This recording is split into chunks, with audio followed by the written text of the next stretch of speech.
সভাপতি মাননীয় বদৰুদ্দিন আজমল সাহেব কিছুদিন আগতে আপোনালোক সকলোৱে জানে অসুস্থ আছিল। তেখেত কিছু বিৰতিৰ পিছত আজি উপস্থিত হৈছেহি আৰু আজি আমাৰ দলৰ কাৰ্যকৰী এই বৈঠক অনুষ্ঠিত হৈছে। তেখেত যিহেতু অসুস্থ, গতিকে প্ৰথমতে আমি আমাৰ দলৰ সাধাৰণ সম্পাদক আমিনুল ইছলাম ডাঙৰীয়াক সংবাদমেলখন সম্বোধন কৰিবৰ বাবে অনুৰোধ কৰিছোঁ। তাৰপাছত কিবা দুই এটা প্ৰশ্ন থাকিলে আপোনালোকে বাৰু সুধিব পাৰিব। গতিকে তাৰ আগতে মই আপোনালোকক এবাৰ কৈ দিব বিচাৰিছোঁ, অৱগত কৰিব বিচাৰিছোঁ যে তেখেত অসুস্থ আছিল। সেইবাবে আচলতে তেখেতে আজি প্ৰথমতে সংবাদমেলখন সম্বোধন কৰা থাকি পেলাই আমাৰ দলৰ সাধাৰণ সম্পাদক আমিনুল ইছলামক সম্বোধন কৰিবলৈ অনুৰোধ জনাইছোঁ। আৰু আমাৰ দলৰ এই সংবাদমেলত আজি উপস্থিত আছে আমাৰ দলৰ সভাপতি মৌলানা বদৰুদ্দিন আজমল সাহেবৰ উপৰি আমাৰ দলৰ সাধাৰণ সম্পাদক তথা আমাৰ বিধায়িনী দলৰ দলপতি হাফিজ বছিৰ আহমেদ কাছিম সাহেব, দলৰ সাধাৰণ সম্পাদক সাংগঠনিক আমিনুল ইছলাম সাহেব, আমাৰ দলৰ উপসভাপতি মাননীয় মৌলানা আব্দুল কাদিৰ সাহেব, আমাৰ দলৰ উপসভাপতি মৌলানা মুফতি আব্দুল হক সাহেব,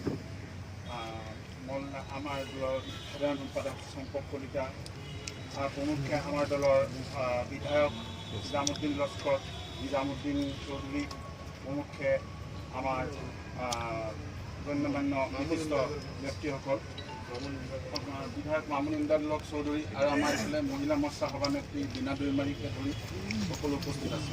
গতিকে প্ৰথমতে আমাৰ দলৰ সাধাৰণ সম্পাদক আমিনুল ইছলাম ডাঙৰীয়াক আজি সংবাদমেলখন আৰম্ভ কৰিবলৈ মই অনুৰোধ কৰিছোঁ।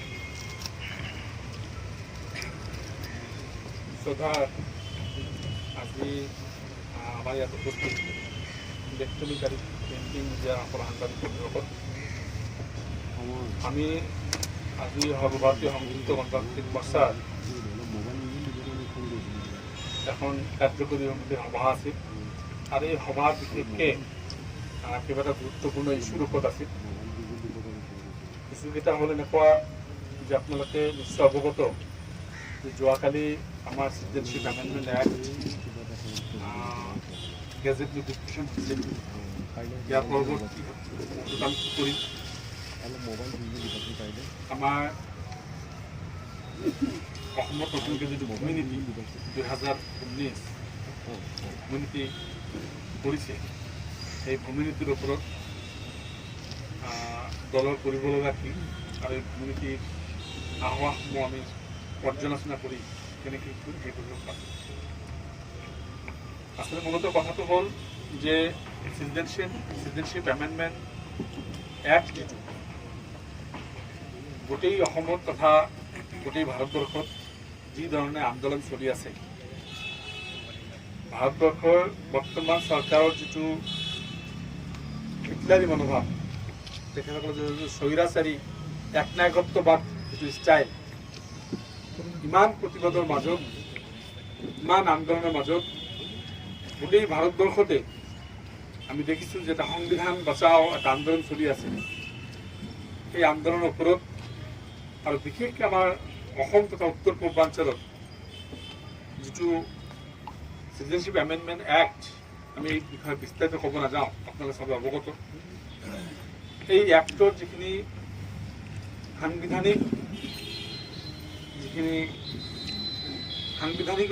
সংবিধানৰ ওপৰত যিখিনি মাধমাৰ, সেইখিনি কথা বিভিন্নভাৱে আমাৰ দলৰ মজিয়াৰ পৰা যিদিনাখন কেবিনেট পাছ হৈছে সেইদিনাখন আলোচনা হৈছে, যিদিনাখন এইটো লে হৈছে পাৰ্লামেণ্টত সেইদিনাখন আমাৰ আন্দোলন হৈছে, কমিউনিষ্টৰ আগত আন্দোলন হৈছে, JPCৰ আগত আমি অপ'জ কৰিছোঁ। আমি অসম চুক্তিৰ জৰিয়তে অসমৰ বিদেশী সমস্যাৰ সমাধানটো বিচাৰিছোঁ, আজিও বিচাৰিছোঁ। কিন্তু তাৰ ঊৰ্ধত গৈ আমি দেখিছোঁ বৰ্তমান চৰকাৰে এটা হিটলাৰী গতিৰে, হিটলাৰী ষ্টাইলেৰে যেনেকৈ তাতো আমাৰ গেজেট নোটিফিকেশ্যন কৰিলে, আমি এই চৰকাৰৰ এইটো ষ্টাইলত আমি আমাৰ দলৰ মজিয়াৰ পৰা আমি এটা সাংবিধানিক এটা কাৰ্য, সংবিধান বহিৰ্ভূত এটা কাৰ্য, নেচাৰেল জাষ্টিছ ভায়লেশ্যন কৰা এটা কাৰ্য আৰু জাতিৰ নামত ধৰ্মৰ নামত বিভাজন কৰা যি কৌশল, তেখেতসকলৰ সন্মুখত ৰাজনীতিক সন্মুখত ৰাখি ইলেকশ্যন অৰিয়েণ্টেড যেনেকুৱা বক্তব্য যেনেকুৱা কাম কাজবিলাক কৰি আছে, আন্তঃসম্প্ৰদায়ৰ মাজত সংঘাত সৃষ্টি কৰা যিটো কৌশল তেখেতলোকে ৰচনা কৰি আছে, এইটো আজি আমাৰ দলৰ মজিয়াৰ পৰা আমি গৰিহণা দিছোঁ আৰু আমি এইটো আমি নামানো। এই কথাটো আমি অলৰেডি এইটো আমি মহামান্য উচ্চতম ন্যায়ালয়ত আমি গোচৰ ৰুজু কৰিছোঁ, আপোনালোকে অৱগত আমাৰ দলৰ মজিয়াৰ পৰা। আৰু আমি আশাবাদী যে আমি সংবিধান বিৰোধী বহুতকেইটা দেখিছোঁ ইয়াৰ আগতে চৰকাৰে কৰিব খুজিলেও আমাৰ মহামান্য উচ্চতম ন্যায়ালয়ে এইবিলাক নস্যাৎ কৰিছে। আমি আশাবাদী যে আমি আইনী যুঁজ দিম। আমাৰ দলৰ মজিয়াৰ পৰা মৌলানা বদৰুদ্দিন আজমল সাহেবৰ নেতৃত্বত আমি এই আইনী যুঁজত নিশ্চয় জিকিম বুলি আমি আত্মবিশ্বাস। আৰু ইয়াৰ পৰৱৰ্তী সময়ত আমি এই সম্পৰ্কে আৰু কি কৰিব পাৰোঁ সেইটো এক্সপাৰ্টবিলাকৰ আমি এক্সপাৰ্টাইজ যিখিনি কাম আমি এক্সপাৰ্টবিলাকৰ যিখিনি আমি ডিছকাশ্যন কৰি আমি কেনেকৈ কি কৰিব পাৰোঁ তাৰ বিষয়ে আমি ব্যৱস্থা ল'ম, এনেকুৱা সিদ্ধান্ত আমি লৈ লৈছোঁ।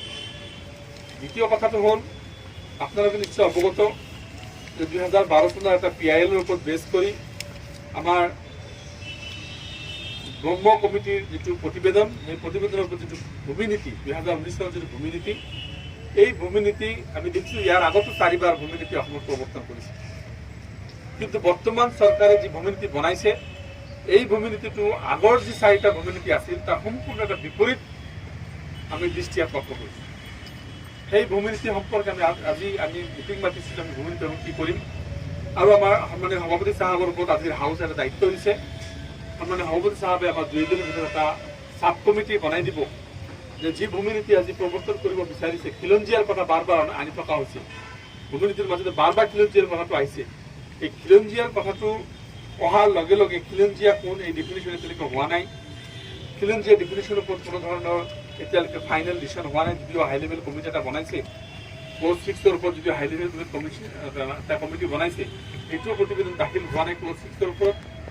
খিলঞ্জীয়াৰ ডিফিনিশ্যন নোহোৱাকৈ, কাট অফ ইয়াৰ নোহোৱাকৈ, সিদ্ধান্ত নোলোৱাকৈ আজি খিলঞ্জীয়াৰ ওপৰত অধিকাৰ, ভূমিৰ অধিকাৰ দিয়া যিটো কৌশল আমি যি দেখিছোঁ যে আজি যিখিনি মানে এনক্ৰচাৰ বুলি যিখিনি ক'ব খোজে, যিখিনি নদীভংগ মানুহ বা বিভিন্ন অঞ্চলৰ যিখিনি মানুহ চৰকাৰী মাটি বহবাসে তেখেতক উচ্ছেদ কৰিব দিয়া হৈছে। আৰু খিলঞ্জীয়াবিলাকক তাত সংস্থাপন দিয়াৰ কথা কোৱা হৈছে।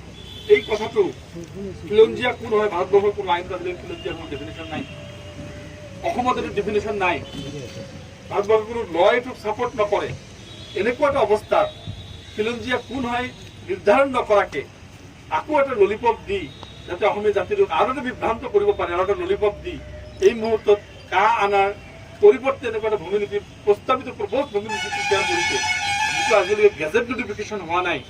সেইটোৰ জৰিয়তে কিন্তু মানুহখিনিক আকৌ বিভ্ৰান্তৰ এটা কৌশল চেষ্টা কৰিছে। আজি কাৰোবাৰ ভূমি উচ্ছেদ কৰিব আৰু কাৰোবাৰ ভূমি প্ৰদান কৰিব। ইয়াৰ মাজত কি বুজাইছে? এটা সীমাৰেখা টানিব বিচাৰিছে চৰকাৰে, এটা সীমাৰেখা টানিব বিচাৰিছে যে কাৰোবাক উচ্ছেদ কৰা হ'ব আৰু কাৰোবাক দিয়া হ'ব। ডেট মিনছ কাৰ যিটো আন্দোলন বা এই চিটিজেনশ্বিপ এমেণ্ডমেণ্ট এক্টৰ যিটো আন্দোলন, সেইটো প্ৰতিহত কৰা এটা কৌশলৰ বাহিৰে কথা। আৰু এই ভূমি নীতি আমি দেখিছোঁ যে ভূমি নীতি চৰাঞ্চলৰ মাটিবিলাক কোঅপাৰেটিভ ছ'চাইটিৰ জৰিয়তে বাৰীগাঠনি কৰা হ'ব, খিলঞ্জীয়া ভূমিপুত্ৰসকলক তাত দিয়া হ'ব। এনেকুৱা যিবিলাক কথা, এই কথাবিলাক সঁচাকৈ এটা ডেভেলপিং বা এটা ডেভেলপমেণ্ট মানে এটা ডেভেলপিং কাণ্ট্ৰি এটা চৰকাৰ হিচাপে, এটা ডেমক্ৰেটিক চৰকাৰ হিচাপে চৰকাৰৰ দায়িত্ব এই দেশৰ বা সেই ৰাজ্যৰ প্ৰতিজন জনসাধাৰণক কেনেকৈ বেছিক যিখিনি মানে এনিমিটিছ, আজি লেণ্ড, ঘৰ, তাৰপিছত খোৱা, কাপোৰ চোপৰ বা সিহঁতৰ লাইভলিহুড ডেভেলপ কৰা যিটো কৌশল, সেইটোৰ পৰা আঁতৰাই তেখেতসকলে লেণ্ড কাৰোবাক দিব, কাৰোবাৰ পৰা ল'ব। ইয়াৰ আগত যিমানকেইটা ভূমি নীতি আছিল, প্ৰত্যেকটো ভূমি নীতিত এটা কথা স্পষ্ট আছিল যে লেণ্ডলেছ মানুহক কেনেকৈ লেণ্ড দিব পৰা যায়। এইবাৰ কিন্তু লেণ্ডলেছ মানুহ বুলি কোৱা নাই, লেণ্ডলেছ মানে ভূমিপুত্ৰ বা লেণ্ডলেছ তেখেতসকলে ইণ্ডিজিনিয়াছ বুলি ক'ব বিচাৰিছে। এই কথাটোৱে কিন্তু এটা মাৰাত্মক এটা অশুভ ইংগিত আমাৰ ইয়াত বহন কৰিছে। আৰু এইটোৰ জৰিয়তে খালি এইখিনিয়ে নহয়, আপোনালোকে নিশ্চয় জানে যে ট্ৰাইবেল বেল্ট এণ্ড ব্লকৰ 2012 চনৰ এটা কেছ পেণ্ডিং আছে। সেই কেছটো, এই ভূমি নীতিটো এতিয়ালৈকে গেজেট নোটিফিকেশ্যন নোহোৱাকৈ এইটোৰ ওপৰত affidavit the tribal belt and ব্লকৰ মাটিৰ ওপৰত 3,98,600 কিমান বিঘা মাটি, এইখিনি মাটিক উচ্ছেদ কৰি, ইমিডিয়েট উচ্ছেদ কৰি অসমৰ 9খন জিলা অসমৰ 9খন জিলাৰ পৰা কেনেকৈ এইখিনি মানুহ উচ্ছেদ কৰিব পাৰি আৰু এইটো যাতে 2 তাৰিখৰ ভিতৰত অহা 2 মাৰ্চ ফেব্ৰুৱাৰীৰ ভিতৰত এইটো উচ্ছেদ কৰি গভৰ্ণমেণ্টে জনাবৰ কাৰণে এটা হাইকোৰ্টৰ অৰ্ডাৰ দিছে। তো যিটো এতিয়ালৈকে নীতিটোৱে ক্লিয়াৰ হোৱা নাই সেইটোৰ ওপৰত এফিডেভিট কি দি কেনেকৈ কৰিব পাৰে, সেইকাৰণে আমি এটা স্পষ্টভাৱে আজিৰ সভাই আমাৰ সন্মানীয় মুখ্যমন্ত্ৰীক দায়িত্ব দিয়া হৈছে যে ভূমি নীতিটোৰ ওপৰত এটা চাব কমিটি প্ৰিপেয়াৰ হ'ব আৰু এই চাব কমিটিয়ে অসমৰ বিভিন্ন আইনজ্ঞসকলৰ লগত আলোচনা কৰি অসমৰ বিভিন্ন যিখিনি আমাৰ ৰেভিনিউ ডিপাৰ্টমেণ্টৰ প্ৰাক্তন মানুহ আছে বা বৰ্তমান অফিচাৰখিনি আছে তেখেতসকলৰ লগত আলোচনা কৰি চৰকাৰৰ লগত যোগাযোগ কৰি কি কৰিব বিচাৰিছে এই সম্পৰ্কে আলোচনাৰ এটা সুস্থ সিদ্ধান্ত লৈ আগন্তুক দিনত এই ভূমি নীতিটো যাতে অসমৰ সকলো জাতি জনগোষ্ঠীৰ কাৰণে হয়, সকলো ভাষা ধৰ্মৰ কাৰণে হয়, অসমবাসীৰ কাৰণে যাতে হয়, এইটোত যাতে আৰু ডিভিজন তেখেতসকলৰ যিটো কৌশল ট্ৰাইবেল নন ট্ৰাইবেল কৰাৰ যিটো কৌশল, বাঙালী ভাৰ্চেছ এছামিছ কৰাৰ যিটো কৌশল, হিন্দু ভাৰ্চেছ মুছলিম কৰাৰ যিটো কৌশল আৰু খিলঞ্জীয়া ভাৰ্চেছ নন খিলঞ্জীয়া কৰাৰ যিটো কৌশল, এই গোটেইখিনি কৌশল তেখেতসকলে অৱলম্বন কৰিছে অকল ভোটৰ স্বাৰ্থত। অসমৰ সম্প্ৰীতি তেখেতসকলৰ কাৰণে শেষ হৈ যাওক, অসমৰ ভাতৃত্ববোধ শেষ হৈ যাওক, অসমৰ সম্প্ৰীতি বিনষ্ট হওক, সেইফালে তেখেতে কেৰেপ নকৰে। অকল তেখেতসকলৰ গাদী লাগে আৰু তেখেতসকলৰ চৰকাৰ যাতে আহিব পাৰে তাৰ কাৰণে এটা কৌশল কৰি এনেকুৱা নীতি লৈছে। আমি জানো অসমৰ মানুহ এনেকুৱা সাম্প্ৰদায়িক নহয়। আজি গোটেই ভাৰতবৰ্ষত এই কালৈ যিটো আন্দোলন হৈছে অসমৰ যিটো আন্দোলন সেইটো সম্পূৰ্ণ বিপৰীত ধৰ্মীয় আন্দোলন আপোনালোকে দেখা পাইছে। অসমত ইয়াত ধৰ্মৰ নামত হোৱা নাই, ইয়াত জাতিৰ নামত হৈছে, ইয়াত ভাষাৰ নামত হৈছে, সংস্কৃতিৰ নামত হৈছে। ঠিক তেনেকুৱাকে যাতে এইটো আৰু বিভাজন কৰিব পাৰি, একেটা সময়ত তেনেকুৱা এটা বিশৃংখল আনি যাতে অস্থিৰ কৰিব পাৰোঁ আৰু কৰিব পাৰে আৰু ডেভেলপমেণ্টৰ পৰা যাতে অসমৰ মানুহ দূৰত থাকে, ডেভেলপমেণ্টৰ কথা যাতে চিন্তা কৰিব নোৱাৰে, কাম যাতে কৰিব নালাগে, অকল জ্বলন্ত ইছ্যু লৈ মানুহৰ মাজত মানে খামখেয়ালি সৃষ্টি কৰাৰ যি কৌশল, এই কৌশলক আমি আমাৰ ফালৰ পৰা আমি প্ৰত্যাহ্বান জানিছোঁ। আমি এইটো আইনী নোডৰ ব্যৱস্থা ল'ব। আমাৰ যিটো এক্সপাৰ্ট কমিটি হ'ব, এক্সপাৰ্ট কমিটি চাব কমিটি আলোচনা কৰি আমি কি ব্যৱস্থা লওঁ সেইটোৰ ওপৰত আলোচনা কৰি ব্যৱস্থা নিশ্চয় গ্ৰহণ কৰিম।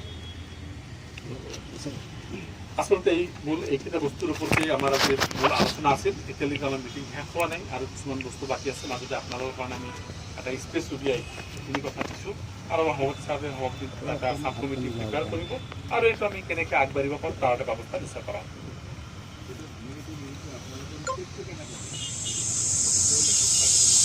আমাৰ এক্সপাৰ্ট কমিটিৰ ডিচিশ্যনটো আহিব, আগত আমি ডিছকাশ্যনটো কৰি লৈ কোনটো প্লান ল'লে ভাল হ'ব। অসমৰ সংস্কৃতিটো বিনষ্ট নহয়, কোনো জাতিক আমি এণ্টাগনিষ্ট কৰাৰ পক্ষত নাই। আমি পিচফুল মেনাৰত কেনেকৈ মানে গণতান্ত্ৰিক পদ্ধতিত আইনৰ জৰিয়তে বা চৰকাৰক আলোচনাৰ জৰিয়তে বুজাই মেলা কৰাৰ জৰিয়তে যে এইটো কৰিলে ক্ষতি হ'ব, চিভিল ছ'চাইটিক ইনভলভ কৰি কেনেকৈ এটা শান্তিপূৰ্ণ সমাধান উলিয়াব পাৰোঁ তাৰ কাৰণে আমি ব্যৱস্থা নিশ্চয় কৰিম।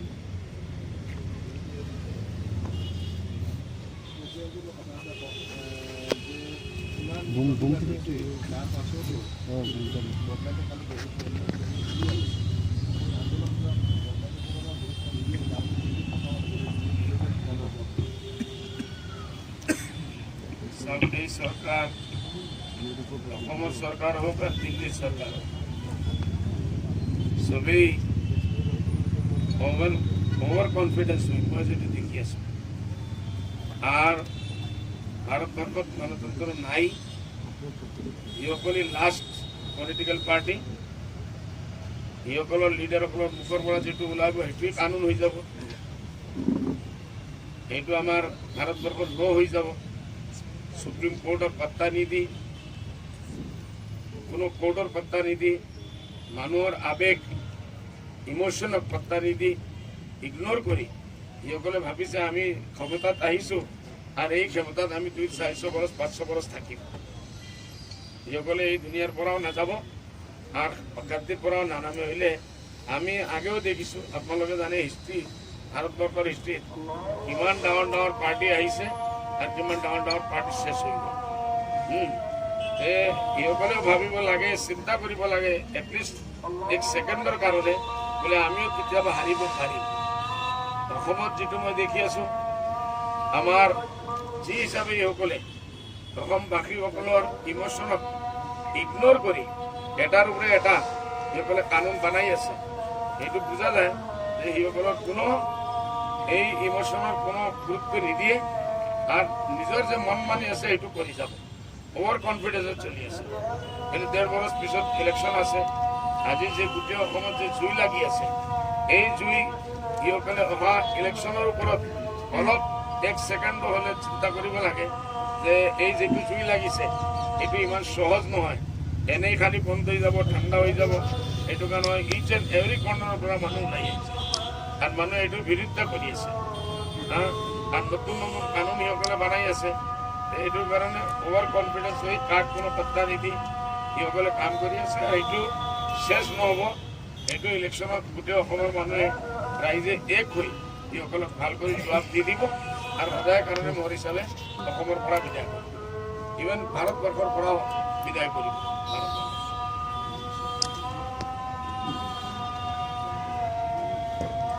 যে কোনো পার্টিয়ে যদি সাম্প্রদায়িকতা না থাকে, সেকুলার ডেমোক্রেটিক ফ্রন্ট যদি হয়, আমি তো ওয়েলকাম করেছো আর আমি কইছো এই পার্টির লগে আমার সহযোগিতা থাকিব, এনে আমিও সেকুলার, ইসকলো সেকুলার ডেমোক্রেটিক ফ্রন্ট হব।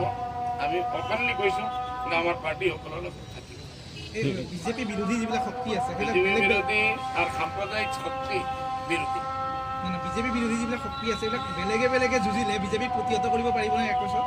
না এইটো তো 1.5 বছৰ আছে, আল্টিমেটলি সব এক হ'ব লাগিব, আল্টিমেটলি এক হ'ব লাগিব আৰু হ'ব। আমাৰ পাৰ্টিৰ ক্লিন পলিচি হ'ল যে আমি সেইটো থাকিম। কংগ্ৰেছৰ লগত এক হ'ব যে নেকি? কংগ্ৰেছৰ কংগ্ৰেছটো বিজেপি নাই ন, বিজেপিৰ লগত আমি যাব নোৱাৰো, সব পাৰ্টিৰ লগত যেতিয়া যাব পাৰোঁ সম্প্ৰদায় কংগ্ৰেছৰ লগত যাব পাৰিম, কি হয় এটা নাই, সেইটো এটা আগত কথা। চৰকাৰে কা বিৰোধী আন্দোলন সমান্তৰালভাৱে শান্তি সমদল উলিয়াই আছে প্ৰতিখন জিলাত চৰকাৰে, আৰু সভাত কৈ আছে বদৰুদ্দিন আজমল 10 বছৰৰ পিছত অসমৰ মুখ্যমন্ত্ৰী হ'ব বুলি সেই এটা তেওঁলোকে কৈ আছে, বাৰম্বাৰ মন্তব্য কৰি আছে। সেই সন্দৰ্ভত আপোনাৰ প্ৰতিক্ৰিয়া কি? বদৰুদ্দিন আজমল মুখ্যমন্ত্ৰী মোৰ ইচ্ছা নাছিল এইটো জবাব দিয়াৰ কাৰণে, আপোনালোকে যেতিয়া সুধিছে যে অসমৰ ৰাজনীতিত যেতিয়া কংগ্ৰেছত আছিল তেতিয়ালৈকে হেমন্ত বিশ্ব শৰ্মাই নিজৰ যিমান নীতি বনাইছে এইটো কংগ্ৰেছ হিচাপে কংগ্ৰেছৰ পলিচি হিচাপে বনাইছে, আৰু তাৰ ভৱিষ্যবাণী মই কমচে কম বহুত গুৰুত্ব দিম।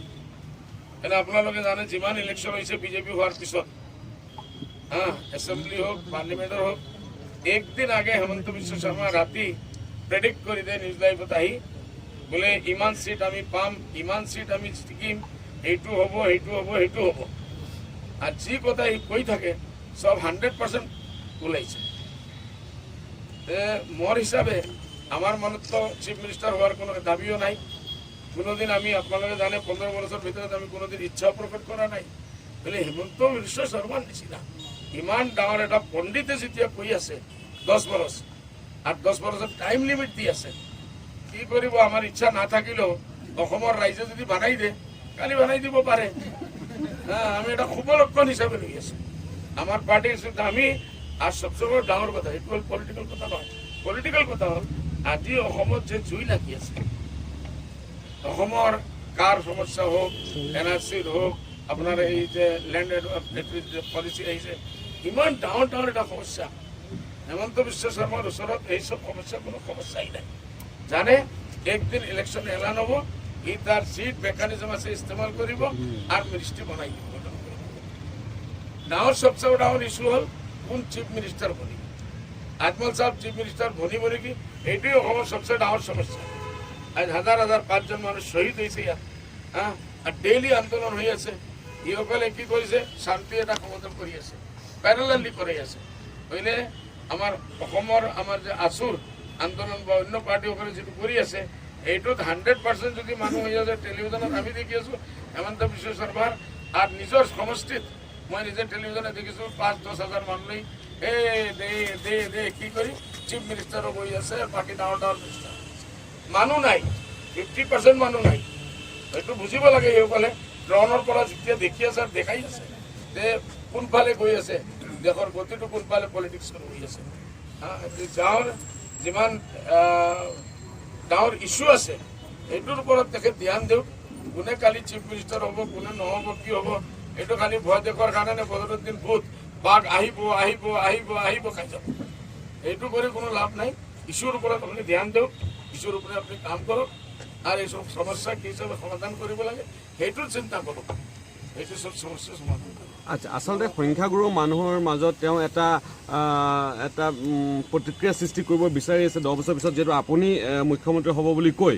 সেইটো আচলতে আপুনি কি মেছেজ দিব বিচাৰে আপোনাৰ মানে এইটো যে প্ৰজেক্ট কৰি আছে তেওঁ এনেকুৱা আপোনাক, আপুনি কি ক'ব বিচাৰে সেইসকল লোকক যিসকল লোকক টাৰ্গেট কৰি পেলাই তেওঁ এনেকুৱা ধৰণৰ মন্তব্য দি আছে? না না, আমি আমাৰ অসমৰ ভাই বহিনসকল, অসমীয়া ভাই বহিনসকল, যিসকল ইমান বুধাই নহয় যে এটা ডাঙৰ ইমান পলিটিকেল এটা ষড়যন্ত্ৰ কৰি তেখেত যে এটা কথা কৈ আছে চুটো বুজি আছে।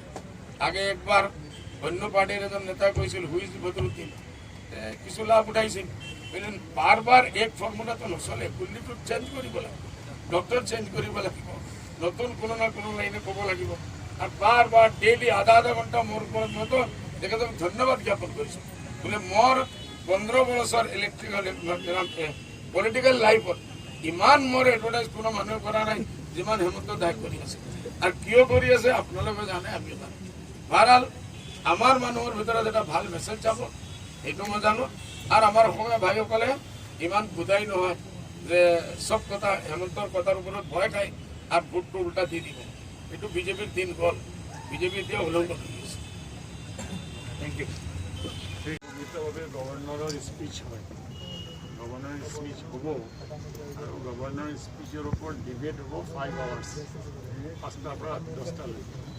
গভৰ্ণৰ স্পীচত ল এণ্ড অৰ্ডাৰ স্পীচৰ বিভিন্ন ৰাস্তা আছে, তাত সুযোগ আছে।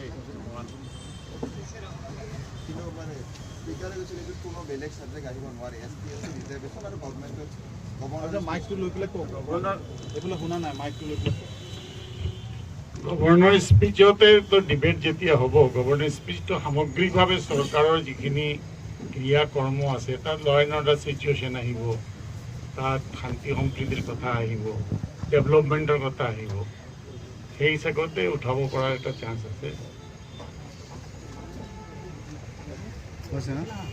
মোৰ আৰু এটা চাবলৈ হিমন্ত বিশ্ব শৰ্মা বিশেষকৈ আৰু কিছুমান বিজেপি নেতাই কৈ আছে যে যদি চিটিজেনশ্বিপ এমেণ্ডমেণ্ট এক্টত হিন্দু শিখ বা বাকীসকলৰ লগত মুছলমান শব্দটো যোগ কৰি দিয়া যায় তেতিয়াহ'লে এই আন্দোলনটো বন্ধ হৈ যাব। বিশেষকৈ অসমতো, অন্য ৰাজ্যতো বন্ধ হ'বই, অসমতো একাংশ আপোনালোকক টাৰ্গেট কৰি কৈছে বা এই আন্দোলনটো সম্পূৰ্ণ বন্ধ হৈ যাব। বন্ধ কৰিব নেকি মুছলমান শব্দটো যদি